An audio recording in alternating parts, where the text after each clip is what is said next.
Mientras los apóstoles esperaban la venida del Espíritu Santo en el día de Pentecostés, Pedro determinó que un nuevo apóstol debería reemplazar a Judas.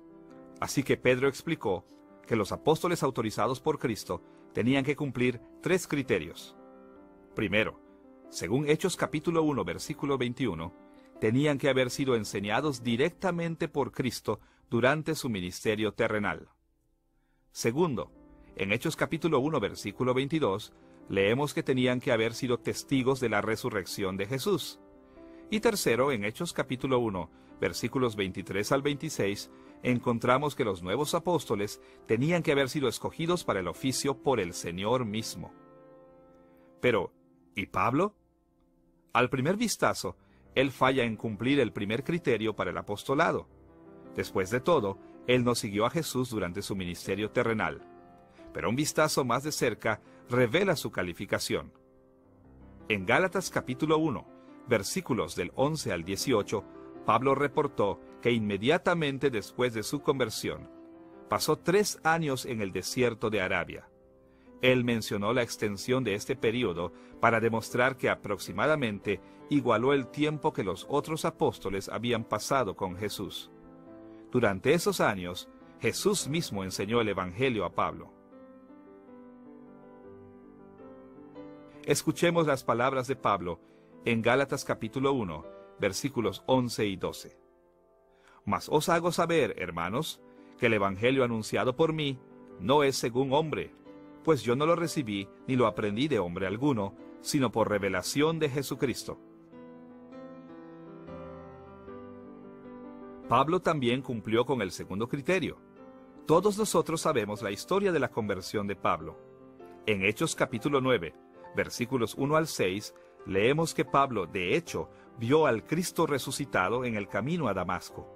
Él había visto al Salvador resucitado. Finalmente, según Hechos capítulo 9, versículo 15, Jesús mismo ordenó a Pablo en su oficio. Este versículo registra las palabras de Jesús acerca de Pablo. El Señor le dijo: «Ve, porque instrumento escogido me es este, para llevar mi nombre en presencia de los gentiles, y de reyes, y de los hijos de Israel».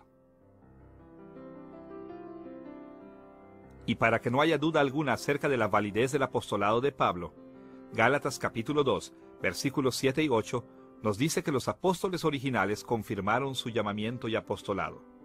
Como Pablo escribió: «Antes, por el contrario, como vieron que me había sido encomendado el evangelio de la incircuncisión, como a Pedro el de la circuncisión, pues el que actuó en Pedro para el apostolado de la circuncisión, actuó también en mí para con los gentiles». Los otros apóstoles reconocieron que el apostolado de Pablo era comparable con el de Pedro. Escucha las palabras de Pedro en 2 de Pedro capítulo 3, versículos 15 y 16.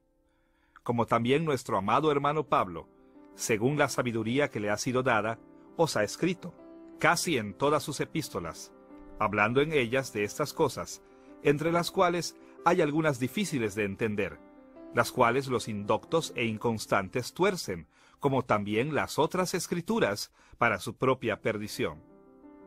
Según Pedro, la sabiduría de Pablo vino directamente de Dios, y las epístolas de Pablo tenían que ser puestas a la par con las otras escrituras. En la iglesia primitiva había muchos falsos maestros que contradecían las enseñanzas de Pablo. Así, para contrarrestar a estos falsos maestros, el Nuevo Testamento dejó claro que Pablo era un apóstol legítimo. Más que esto, Pablo presentó perspectivas a la iglesia que fueron difíciles de comprender y aún más difíciles de aceptar. Sin embargo, cuando él sirvió en su papel de embajador de Cristo, Pablo habló con la autoridad de otros apóstoles y escribió con la autoridad de la Escritura. No importaba lo que dijeran, sus perspectivas tenían que ser juzgadas por el estándar de las enseñanzas de Pablo.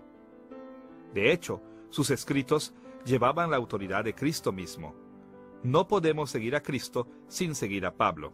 Aún hoy en día los cristianos fieles deben ajustar su teología a la de él.